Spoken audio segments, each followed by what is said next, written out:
ఇందాక మాట్లాడుతూ కొన్ని కొన్ని క్యారెక్టర్ కోసం కొన్ని చేస్తాము. కొన్ని డబ్బుల కోసం మామూలుగా సర్క్యులేషన్ కోసం చేస్తా ఉన్నారు.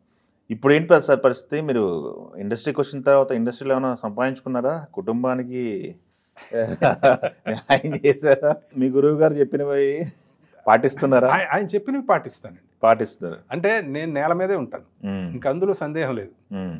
అంటే బేసిక్‌గానే నా నేచర్ అదండి. Yes. నేను ఆయన అంటే ఆస్తులు ఏమైనా కూడబెట్టుకున్నారా లేదా అని?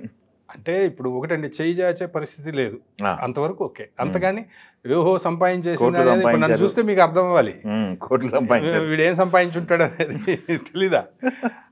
కాకపోతే ఏంటంటే అండి, నా నా లక్ గాని ఏదైనా గానివ్వండి, ఇండస్ట్రీలో ఎంటర్ అయిన దగ్గర నుంచి ఇప్పటి వరకు ఎప్పుడు నేను ఫుడ్ ప్రాబ్లం ఫేస్ చేసింది లేదు.